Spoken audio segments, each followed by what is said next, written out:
साथियों नमस्कार। बहुत इंपॉर्टेंट वीडियो है, शुरू से लेकर अंत तक पूरा देखना। दुनिया भर की जितनी भी स्टेट जल संधियां जिनको जल डमरू कहते हैं सभी इसमें कवर हो जाएंगे। सभी महत्वपूर्ण स्टेट, कुछ रह जाएंगी तो आगे आने वाले वीडियोज में धीरे धीरे करके हम लोग कवर कर लेंगे। वैसे इसमें सारी कवर होने की पूरी संभावना है। मलक्का जल संयोजक आने जाने में सुविधाएं है तो पहला है हिंद महासागर से चीन के बीच में, वो मलेशिया इंडोनेशिया के बीच का है। अगला है कौन सा जल संयोजी यूरोप को अफ्रीका से अलग करता है? यूरोप को अफ्रीका से अलग करता है तो भैया दूसरा है जिब्राल्टर जल संधि, इसको की ऑफ यूरोप कहते हैं। तीसरा है एशिया एवं उत्तरी अमेरिका को जो जल डमरू अलग करता है वह कौन सा है? एशिया और उत्तरी अमेरिका को, तो याद रखिएगा बेटा, बेरिंग जल संधि अलग करता है। अगला है आर्कटिक महासागर और प्रशांत महासागर को जोड़ने वाला जल डमरू कौन सा है? तो याद रखिएगा बेरिंग जल संधि है। देखो जल डमरू ऐसा होता है, आप बीच में समझ लो इस बात को, क्योंकि क्वेश्चन करवाऊं और थ्योरी ना समझाऊं तो ये गड़बड़ है। जल संधि होती क्या है? जल संधि जलों को जोड़ती है और स्थलीय भागों को अलग करती है। नहीं समझे?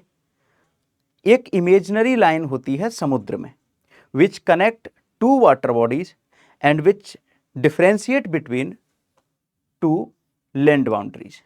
बस इतना सा बात याद रखिए, बाकी तो सब ठीक ठाक रहेगा आपका। अगला प्रश्न है 10 डिग्री चैनल किसको किससे पृथक करता है? तो अंडमान को निकोबार से अलग करता है। अगला प्रश्न है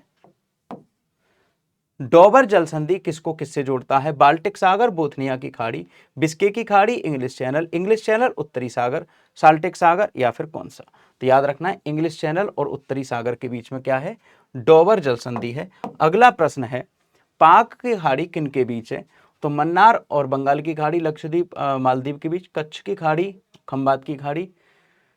तो मन्नार और बंगाल की खाड़ी के बीच है आपका पाक की खाड़ी, पाक जल संधि, क्योंकि मन्नार उधर ही श्रीलंका के बीच में भी मानी जाती है।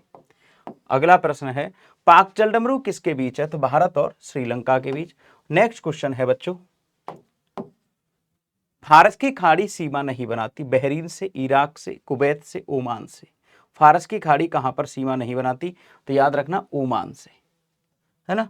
अगला प्रश्न है हिंद महासागर और लाल सागर को कौन सी जल संधि जोड़ती है? हिंद महासागर और लाल सागर को कौन सी जल संधि जोड़ती है? तो बाब अलमंदेव जल संधि हिंद महासागर और लाल सागर को जोड़ती है। इसको आंसुओं का प्रवेश द्वार भी कहते हैं, इसको आंसुओं का प्रवेश द्वार भी कहते हैं, याद रखना। अगला प्रश्न है आपका लोम्बोक जल डमरू किन दो द्वीपों के बीच स्थित है? लोम्बोक जल डमरू किन दो द्वीपों के बीच स्थित है? तो याद रखना बाली और लोम्बोक के बीच में, बाली और लोम्बोक के बीच में। अगला प्रश्न है स्वेज नहर के दोनों सिरों पर स्थित पत्तन कौन सा है? तो स्वेज नहर के दोनों सिरों पर काहिरा और पोर्ट सईद दो पत्तन है। स्वेज नहर लाल सागर को भूमध्य सागर के साथ जोड़ती है। अगला प्रश्न है निम्न में से कौन संसार की सबसे बड़ी पोतवाहक नहर है? कौन संसार की सबसे बड़ी पोतवाहक नहर है? तो वो है आपकी स्वेज नहर। पोतवाहक मतलब जिसमें होकर जहाज ज्यादा निकलते हैं, लार्जेस्ट शिपिंग कैनाल। अगला प्रश्न है बेटा स्वेज नहर के बन जाने के पश्चात भारत और यूरोप के मध्य की दूरी में कितनी कमी आई?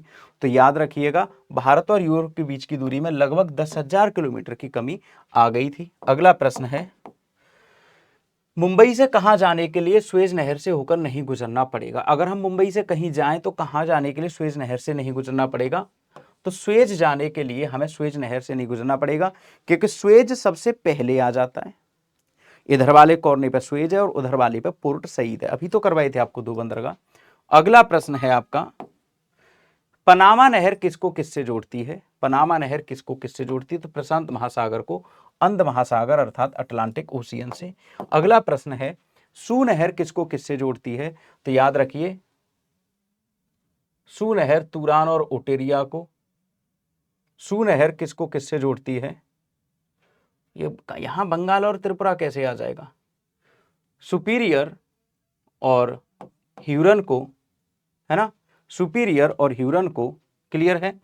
अगला प्रश्न है निम्नलिखित देशों में से कौन सा एक प्रशांत महासागर और अटलांटिक महासागर को जोड़ने के लिए पनामा नहर के प्रतिद्वंदी के निर्माण की योजना बना रहा है? कह रहा है कि प्रशांत महासागर और अटलांटिक महासागर को जोड़ने के लिए पनामा नहर के प्रतिद्वंदी के निर्माण की योजना बना रहा है। तो याद रखना प्यारे बच्चों ये है आपका निकारागुआ, है ना, निकारागुआ। अगला प्रश्न है, कील नहर किन्हें जोड़ती है? कील नहर किन्हें जोड़ती है? तो उत्तरी सागर को बाल्टिक सागर से जोड़ने के लिए क्या बनाई गई है? कील नहर। अगला प्रश्न है, निम्नलिखित में से कौन सा अंतरराष्ट्रीय जलमार्ग का प्रचलन जलपौष लॉक पद्धति द्वारा नहीं किया गया? तो इसका सही उत्तर है बेटा स्वेज नहर। मतलब इसका वैज्ञानिक पद्धति से नहीं किया गया, बाकी ये ठीक ठाक तो बनी हुई नहर है, बाकी वैज्ञानिक से नहीं किया गया। 22वां है, कौन सी नहर दक्षिण जर्मनी में आंतरिक जलमार्ग के रूप में प्रयोग की जाती है? कौन सी नहर आंतरिक जलमार्ग के रूप में प्रयोग की जाती है? तो याद रखिएगा लुडविग्स नहर। कौन सी? लुडविग्स नहर। अगला क्वेश्चन है, विश्व का सबसे लंबा समुद्री सेतु कहां बनाया गया? विश्व का सबसे लंबा समुद्री सेतु कहां बनाया गया? तो याद रखिएगा आपका जियांगझाऊ की खाड़ी पर, चीन में। अगला प्रश्न है, करीबा बांध कहां स्थित है? जाम्बेजी, चांपेसी, काम्बोपी, काफ्यू नदी पर। तो याद रखिएगा ये आपका जाम्बेजी नदी पर स्थित है। अगला प्रश्न है, जहां चीन ने ब्रह्मपुत्र नदी पर नवंबर 2010 में एक बांध का निर्माण करना प्रारंभ किया, वह स्थान कौन सा है? तो चीन ने, भारत को भी इससे डर है, तो जांगमाऊ नाम के स्थान पर चीन ने बांध का निर्माण कर लिया है। अगला प्रश्न है दोस्त, हार्मुज जल संधि कहां है? हार्मुज जल संधि फारस की खाड़ी और ओमान के बीच है। कहां पर है बेटा? फारस की खाड़ी और ओमान के बीच है। अगला प्रश्न है, जलडमरू में से किसी एक में निकाली गई सुरंग यूनाइटेड किंगडम और फ्रांस को जोड़ती है? तो याद रखिएगा कौन सी नहर है जो कि यूनाइटेड किंगडम और फ्रांस को जोड़ती है? तो यहां है आपका डोवर जल संधि, इंग्लैंड और फ्रांस के बीच। क्लियर है? नेक्स्ट क्वेश्चन है आपका, निम्न में से कौन सा युग्म सही सुमेलित है? बोथनिया की खाड़ी, बैफिन की खाड़ी। बैफिन की खाड़ी तो कनाडा में है ना? आपसे पूछ रहा है कौन सा सही सुमेलित है, तो याद रखिएगा केवल टोंकिन की खाड़ी वियतनाम सही सुमेलित है, बाकी सब गलत है। बोथनिया की खाड़ी तो आपका स्वीडन, फिनलैंड, इन सारी जगहों पर है, यहां पर है नहीं। ठीक है, तो एक हमारा आज का आखिरी प्रश्न है, पराना नदी पर निर्मित इतेसु बांध विश्व के सबसे बड़े बांधों में से एक है, निम्नलिखित देशों में से कौन से दो देशों की यह संयुक्त परियोजना है? तो यह हमारा अंतिम प्रश्न रहेगा आज का, और यह परियोजना है आपकी ब्राजील और पराग्वे की। तो ऐसे ही वीडियोज के लिए लगातार हमारे साथ बने रहिए। आपका समय शुभ हो। धन्यवाद। जय हिंद, जय भारत।